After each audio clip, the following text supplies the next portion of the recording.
وزیر اعظم گیلانی کے حوالے سے اگر اپیل کر دیتی تو کیا یہ معاملہ سلجھ نہیں سکتا تھا؟ آپ نے اپیل نہ کر کے عدلیہ کو یہ موقع فراہم کیا کہ وہ آپ کے وزیر اعظم کو بقول آپ کے جی وہ الیکٹڈ وزیر اعظم تھے لیکن وہ پاکستان کے الیکٹڈ کرپٹ وزیر اعظم تھے جنہوں نے پاکستان کے عوام کو پاکستان کی تاریخ دیکھیں جی یہ تو سارے کیسز آ گئے ان کی مثال دیکھیں جج ہمارے جسٹس ہمارے جو ہیں جو بھی آتے ہیں ان کو عوام منتخب نہیں کرتی وہ بیوروکریسی کا ایک حصہ ہوتا ہے گورنمنٹ ان کو پروموٹ کرتے کرتے سپریم کورٹ تک لے کے جاتی ہے ٹھیک ہے جی وہ گورنمنٹ ملازم ہوتے ہیں وزیر اعظم جو ہے کسی کا ملازم نہیں تھا وزیر اعظم کو 18 کروڑ عوام نے منتخب کیا تھا 18 کروڑ عوام کا فیصلہ تھا 18 کروڑ عوام کا نہیں تھا 33% ووٹ کاسٹ نے 33% عوام کی میں بات کر رہا ہوں 18 کروڑ عوام کو تھی نا اگر آپ نے ووٹ آپ کا نا آپ دیکھیں آپ نہیں آپ کہہ رہے ہیں عوام کا فیصلہ آپ ووٹ اگینسٹ دے دیتے ہیں میرے بھائی میں ووٹ کی بات اگینسٹ والے بھی تو نہ گنے آپ بھی تو تھوڑا سا ہلکا ہاتھ رکھیں نا 18 کروڑ کو نہ کریں تو 1-2 کروڑ کی بات کر لیں یار بات یہ ہے کہ میں بات کر رہا ہوں ٹھیک ہے آپ نے اگر آپ میں اتنی اسٹرینتھ تھی تو آپ روک لیتے ہیں پیپلز پارٹی گورنمنٹ نہ بننے دیتے کوشش تو کی پیپلز پارٹی نے تو بی بی کی شہادت کا وہ کے فیض میں جناب لیکن اگر پیپلز پارٹی بی بی کی شہادت پہ میں مانتا ہوں ہوا لیکن پیپلز پارٹی یہ بھی دیکھیں 40 دن تک سو میں بیٹھی رہی پیپلز پارٹی نے کیمپین نہیں چلائی اچھا لوگوں نے کیمپینیں چلائی اپنی بی بی کی شہادت میں پاکستان کے عوام بڑے معصوم ہیں وہ تو ویسے ہی مظلوموں کے ساتھ دے دیتے ہیں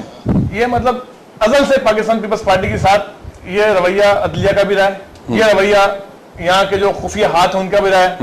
چاہے ہم بھٹو صاحب کون سے والے خفیات بھٹو صاحب شیخ کا دور دیکھ لیں بھٹو صاحب کو لا کے بھٹو صاحب کو جس کیس میں لا کے ہینگ کیا گیا وہ کیس بنتا تھا بعد میں عدلیہ نے خود ایکسپٹ کیا کہ جوڈیشل مرڈر ہے وہ جی عدلیہ نے ایکسپٹ کیا ایک چیز بتائیے میں ساری باتیں پاکستان کے عوام کو بتا جو چیز ایک سوال یاد ہے کہ 88 گورنمنٹ تھی جب گورنمنٹ گئی تو انسی عدلیہ نے بی بی شہید کو کبھی کراچی میں کبھی اٹک میں کبھی لالکانم طریقوں میں لے کے جایا گیا جی اور تو کوئی پیش نہیں ہوا تاریخوں میں یہ بتایا جائے میں صرف یہ پوچھنا چاہتا ہوں کہ کیسے ممکن ہے کہ جی بھٹو صاحب کو 30 سال پہلے 36 سال پہلے جو رینک کیا گیا تھا اس کا کیس تو آپ لوگ کوشش کرتے ہیں لیکن 4 سال آپ کی حکومت رہتی ہے آپ کو بی بی کے قاتلوں کی گرفتاری کا کبھی احساس نہیں ہوتا کیوں نہیں ہوتا سر آپ کے سامنے بی بی کے قاتلوں کے والے جو بات ہوئی سب چیزیں ڈسکلوز ہو چکی ہیں کون ہے قاتل کیا وہ بھی الیکشن کے لیے کوئی ترک کا پتہ رکھا ہوا کوئی مسئلہ کو جس نے مارا اس کو کراچی میں مار دیا گیا ایسے کوئی ایشوز نہیں ہے لیکن چھوٹی سی بات ہے بات یہ ہے کہ ہم بات تو کر رہے ہیں بس ایک ہی نقطے پہ کھڑے ہیں گلاس کے اندر پانی کتنا آئے گا آپ یہ نہیں سوچ رہے کہ ایک گلاس سے ایک آدمی پانی پیے گا نا پورا یہ ہال یا 10 لوگ تو بیٹھ کے پانی نہیں پی سکتے باری باری پی سکتے ہیں لیکن نمبر 1 دیکھیں ایشو اتنا سا ہے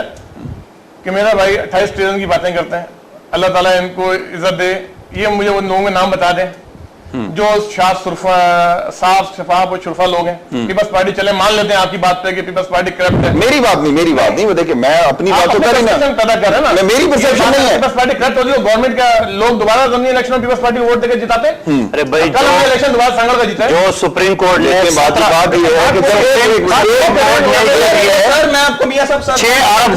جو 2009 میں فیصلہ ہوا ہے اس کا تو عمل درآمد نہیں ہے وہ 6 ارب تو نہیں لا رہے ہیں ایک سیکنڈ سر معذرت کے سر میاں صاحب میں آپ کو بتاتا ہوں کیا ہے جمہوریت پاکستان میں کوئی جمہوریت نہیں ہے میں آپ کو لکھ کر دینے کے لیے تیار ہوں 62-63 سال میں کوئی جمہوریت نہیں آئی ہے میں چیلنج کرتا ہوں اس کے وجہ اس کی میں آپ کو بتاتا ہوں سر میں معذرت کے ساتھ آپ کو بتاتا ہوں میں اگر الیکشن لڑنے جاتا ہوں نا مجھے پتا ہے میرا 4 سے 5 کروڑ روپے خرچ ہونا ٹھیک ہے یہ جمہوریت نہیں ہوتی اچھا یہ جمہوریت بدبودار جمہوریت ہے اگر میں 4-5 کروڑ روپے خرچ کر اسمبلی میں بڑی بڑی کمپینیں چلا کر پہنچتا ہوں تو میں کس کے لیے پہنچوں گا میاں صاحب آپ کے لیے پہنچوں گا یہ میرے جو بھائی کیمرے کے پیچھے کھڑے ہیں ان کے لیے پہنچوں گا کبھی ان کے لیے آپ اپنے 10 کروڑ کے لیے 100 کروڑ روپے کرنے پہنچوں گا بھائی پہلے آپ کو سسٹم چینج کرنا ہوگا جمہوریت صحیح معنوں میں جو جمہوریت کا سسٹم ہے اس کو رائج کرنا ہوگا جس طرح کون کرے گا آپ نے 4 سال گزار لیے میں ایک چیز سنیں ایک منٹ آپ مجھے بتا دیں حاجی ثناء اللہ کے نام بتا دیں کون سے ایک چیز میں پوچھنا چاہ رہا ہوں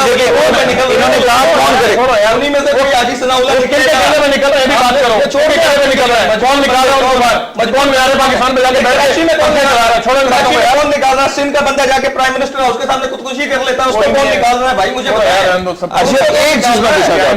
ہوں اگر آپ نے کہا نا کہ کون کرے گا ٹھیک تو پیپلز پارٹی نے 4 سال میں کیا کون سا کام کیا ہے 4 سال میں سکون لینے کا دیا آپ نے کون سا دن سکون سے گزارنے پیپلز پارٹی کو کبھی آپ 80 لاکھ روپے کے کوٹ خرید رہے ہیں سکون ہوتا ہے دوسری بات یہ یہ وزیر اعظم نے ایکسپٹ کیا. اچھا میں نقوی صاحب کی بات سے میں نقوی صاحب کی بات سے انتہائی میں مایوس اس بات پہ ہوں کہ جوڈیشری کے اوپر تو یہ کیچڑ اچھال ہی رہے. آج انہوں نے ایک نئی بات کی ہے, آج ایک نئی بات کر لی ہے کہ ہم منتخب, مجھے 2 منٹ بولنے دیں, مجھے 1 منٹ دیں, مجھے 1 منٹ دے دیں. آپ نے کہا کہ عوام, ہم جو ہے نا وہ عوام منتخب کرتے ہیں اور جوڈیشری بیوروکریٹ کی ذریعے ہیں. جناب ایک جوڈیشل کمیٹی ہوتے ہیں, جوڈیشل کمیشن ہے, پھر جوڈیشل کمیٹی ہے جس میں سارے ایم این اے ہیں مختلف پارٹی کے. اس کے بعد وہ اپروول دیتے ہیں تو جاتے ہیں وزیر اعظم کے پاس, وزیر اعظم ایڈوائس بھیجتے ہیں تو صدر مملکت سائن کرتا ہے. تو آپ یہ سوچیں, آپ خود, آپ کا پریزیڈنٹ, آپ کا وزیر اعظم, آپ کی کمیٹی اس کو اپروو کرتا ہے, آپ کے بیوروکریٹس کو کہاں سے, آپ نے جو 100 ججز لائے پی ایس یو کے, آپ نے جو 100 ججز لائے وہ جو اٹھا کے باہر پھینکے, تو یہ دکھ ہے کیونکہ یہ جج جس طرح میمو گیٹ نے کہا کہ مجھے اپنے جرنل لانے دو, اسی طرح جو انہوں نے جو اپنے جج لانے کی کوشش کی ہے, یہ تو پاکستان میں اگلے 30-25 سال میں قابض ہونے کے خواب دیکھ رہے تھے, لیکن خواب ان کا جو یہ ہے, میں یہ سمجھ رہا ہوں جو آج یہ وزیر اعظم کا ڈرامہ چل رہا ہے, یہ وزیر اعظم اگر مثال کے طور پہ یہ 6 مہینے گزار بھی دیں, صدر مملکت اگلے سال اس نے ختم ہونا ہے, اس نے عہدے سے فارغ ہونا ہے, تو یہ بتاؤ یہ 2009 کا جو لارجر بینچ 70 رکنی بینچ کا جو فیصلہ ہے این آر او کو سوئس سے کون سے پیسے لانا, یہ کون روک سکے گا؟ کوئی نہیں روک سکتا اس کو. میں آپ کا بڑا مشکور, سب باتوں کا ایک خیال ہے. جی جی, جس طریقے سے میرے بھائی نے بات کی ہے, فیصلہ کرنا ہے عوام نے. صحیح, بہت جلد عوام میں پیپلز پارٹی دوبارہ جائے گی. اگر پیپلز پارٹی اچھے کارنامے کیے ہوں گے, عوام کو سزا دے رہے ہیں کر کے لے کے آئے گی. اچھا, یعنی نہیں کیے ہوں گے تو عوام خود کر رہے ہیں. سمپل کا فارمولا. ہمایوں آپ کیا کہیں گے کنکلوڈنگ مارکس میں؟ میں کنکلوڈنگ مارکس میں یہی کہوں گا کہ عوام ہوش کے ناخن لے اور ایک بریانی کی پلیٹ کے پیچھے اب کسی کو ووٹ نہ دے, اور اس بریانی کی پلیٹ میں یہ سوچ لے کہ اس کے بچوں کا مستقبل اب روز کھلا کے دیا جاتا ہے. تو پاکستان کو ہوش کے ناخن لینے ہیں عوام کو, اور انشاءاللہ عوام اس دفعہ ہوش کے ناخن. قادر خان منتقل صاحب, ارشد نقوی صاحب, ہمایوں عثمان صاحب, میں آپ کا بڑا مشکور ہوں. ناظرین کرام, یقیناً بات تو یہ ہے کہ پاکستان کے عوام کو ہوش کے ناخن لینے ہیں. کیا انہیں اپنی انڈسٹریاں بحال کرنی, روزگار حاصل کرنا ہے, یا بھوکے مرنا ہے؟ انہیں اپنے بچے بیچنے ہیں, گردے بیچنے ہیں, یا پاکستان میں عزتیں اور عصمتیں بیچ کر زندگیاں گزارنی ہیں؟ پیپلز پارٹی کا یہ نہیں کہا جا سکتا کہ پیپلز پارٹی یقیناً عوام کی پارٹی تھی, ہو سکتا ہے اور شاید رہے بھی, لیکن جو پیپلز پارٹی اس وقت موجود ہے, جو اقتدار میں موجود ہے, شاید یہ وہ پیپلز پارٹی نہیں ہے. دوسری طرف اگر دیکھا جائے تو کیا یہ ممکن ہوگا کہ وہ لوگ جو اس وقت اقتدار میں شامل ہیں, کبھی پیپلز پارٹی کے حصہ بھی رہے ہیں, جنہوں نے بھٹو صاحب کے مرنے پر مٹھائیاں بانٹی تھی, وہ پیپلز پارٹی میں اس وقت اقتدار کے مزے لوٹ رہے ہیں, جنہوں نے بینظیر بھٹو کے خلاف ہمیشہ جو ہے مخالفت کی ہے, وہ آج پیپلز پارٹی میں اقتدار کے مزے لے رہے ہیں. لیکن اس اقتدار کے مزوں کے دوران نقصان کس کا ہو رہا ہے؟ نقصان ہو رہا ہے پاکستان کا, پاکستان کے عوام کا, پاکستان کے بچوں کا, پاکستان کے مستقبل کا. پاکستان پر اتنا قرضہ جو پچھلے 64 سالوں میں نہیں تھا, وہ پیپلز پارٹی نے 4 سالوں میں لیا. پاکستان میں کرپشن کا ریکارڈ جو ماضی میں کبھی نظر نہیں آتا تھا, وہ ان 4 سالوں میں ہوا. پہلے تو لوگ شاید ہزاروں کی بات کرتے تھے یا لاکھوں کی بات کرتے تھے. اس 4 سالہ دور میں بات لاکھوں, ہزاروں سے بڑھ کر اب اربوں سے بھی بڑھ گئی تھی. تو کیا ممکن ہے کہ پاکستان کے عوام اب جب الیکشن میں جائیں, جس طرح ہمایوں عثمان نے پہلے کہا تھا کہ ہو سکتا ہے کہ 2 سال کے لیے کوئی کیئر ٹیکر سیٹ اپ آ جائے, اللہ کرے کہ کوئی ایسا سیٹ اپ آئے جو پاکستان میں ایک ایسا احتساب کرے کہ اکراس دا بورڈ تمام سیاسی جماعتیں, تمام جرنل, تمام جج, تمام صحافی,